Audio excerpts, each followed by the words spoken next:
आप देख रहे हैं हमारा खास शो गोल्डन वेडिंग सीजन। और सोने के भाव हो या फिर सोने की बिक्री हो, दोनों में ही रौनक तेजी से लौटी है और जमकर खरीदारी हमने दिवाली के दौरान होते हुए देखी है। हमारे साथ तमाम मेहमान मौजूद हैं जो हमें बता रहे हैं कि कैसा रहा है दिवाली का सीजन और वेडिंग सीजन कैसा रह सकता है। और जो सेंस हमें मिला है उसके मुताबिक 30 से 35% की ग्रोथ आप ओवरऑल इस बार के वेडिंग सीजन में एटलीस्ट प्री कोविड लेवल से अगर कंपेयर करें तो एक्सपेक्ट कर सकते हैं। अच्छा राजीव जी, आपसे एक चीज समझना चाहेंगे, जो डिजिटल सेल्स हैं या फिर जो ऑनलाइन सेल्स हैं वहां पर कैसे ट्रेंड्स देखने को मिले हैं इस दिवाली? और क्योंकि अब स्टोर्स खुल चुके हैं, लोगों का कंफर्ट भी है, तो क्या वहां पर कुछ सेंटिमेंट्स या सिनेरियो चेंज हुआ है या फिर वो अभी भी स्टिक कर रहे हैं?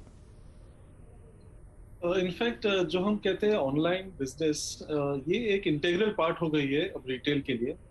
हम इसे पहले ओमनी चैनल बिजनेस कहते थे, अब ये हाइब्रिड वर्जन में है। सो कंज्यूमर्स जो आते हैं वो पहले से ही ऑनलाइन हमें व्यू कर लेते हैं, प्रोडक्ट सिलेक्शन कर लेते हैं, एट द सेम टाइम उनके जो रिक्वायरमेंट्स है वो हमें कन्वे कर देते हैं एंड फाइनल परचेज के लिए वो शोरूम में आते हैं। This happens across the country. In fact जो आउटसाइड बॉम्बे के क्लाइंट्स हैं हमारे, बिकॉज हमारी ब्रांड में काफी आउटसाइड बॉम्बे क्लाइंट्स भी आते हैं, वो पहले से ही हमारे ऑनलाइन व्यूइंग से ही परचेज कर लेते हैं। सो ये एक फॉर्मेट है जो काफी ग्रो हुआ है एंड कंसिस्टेंटली ये ग्रो होने जा रहा है as actual business is concern. तो पहले ये छोटे मोटे परचेसेस होती थी ऑनलाइन, अब ये proper integral part of retail format हो गई हमारी।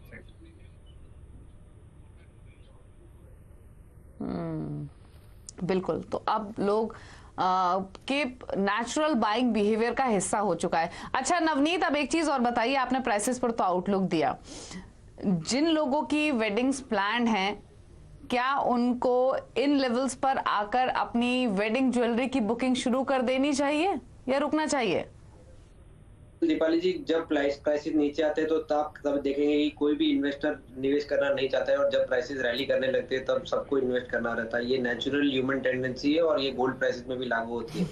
तो मैं कितना भी चाहूँ पब्लिक ये भाव पे या 50,000 के स्तर पे बाइंग करेगी ही करेगी गोल्ड, और जब 40-42,000 के भाव नीचे आते हैं तब वो अवॉइड करती है कोई भी कमोडिटी या गोल्ड को बाय करने के लिए।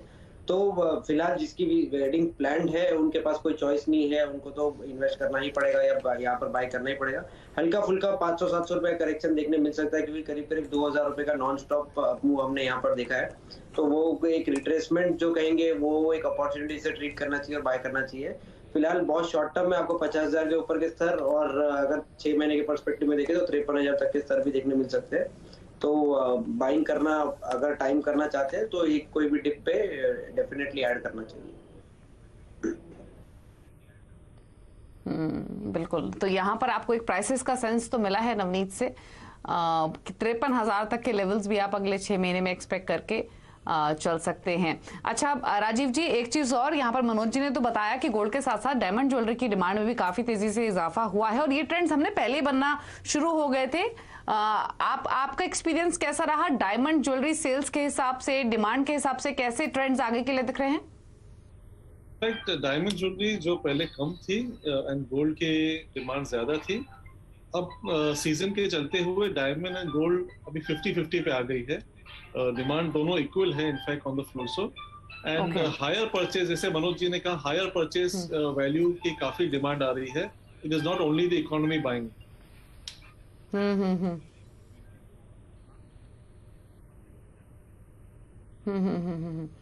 बिल्कुल। अच्छा अनुज, आपने सिल्वर पर तो अपना व्यू दिया, लेकिन सिल्वर में इन्वेस्टमेंट के हिसाब से काफी इंटरेस्ट ऑफ लेट देखने को मिला है। आपके ईयर एंड टारगेट्स क्या हैं और इन्वेस्टमेंट के हिसाब से आपके लक्ष्य क्या हैं? देखिए, अभी भी अगर हम देखें तो सिल्वर जो है गोल्ड से थोड़ा सा अंडर वैल्यूड है। मुझे लगता है कि सिल्वर में जो लेवल्स हैं वो करीबन 75,000 तक आने चाहिए। तो सिल्वर अभी जो चल रहा है 66,000 के आसपास, मुझे लगता है कि अभी भी लोअर लेवल है, यहाँ पे खरीदारी की जा सकती है। क्योंकि गोल्ड के साथ साथ अगर हम देखें तो इस बार फिजिकल के अंदर भी सिल्वर की काफी डिमांड देखने को मिली है एज ए गिफ्टिंग और एज ए ज्वेलरी ऑल्सो। सो मुझे लगता है कि चांदी का जो इंटरेस्ट है वापस लोगों में वापस देखने को मिला है, और यहाँ पर मुझे लगता है कि ईयर एंड तक आपको 75,000 तक के लेवल चांदी में देखने को मिल सकते हैं। और इंटरनेशनली अगर हम देखें तो $28 से लेकर $29 तक के लेवल आपको देखने को मिलेंगे। $30 लास्ट टाइम इसने हाई टेस्ट किया था। मुझे लगता है कि अगर $30 ब्रेक करेगा तो जो इसका हाई था $49 का, वहां तक हम लगता है कि मार्केट दोबारा रिट्रेस हो सकती है। और जो वेट कर रहे हैं 80,000 अबव के रेट, वो भी मुझे लगता है कि आने वाले 6 महीनों में आपको देखने को मिल सकते हैं। तो चांदी भी मुझे लगता है कि अच्छी अपॉर्चुनिटी इन्वेस्टमेंट के लिए यहाँ से हो सकती है।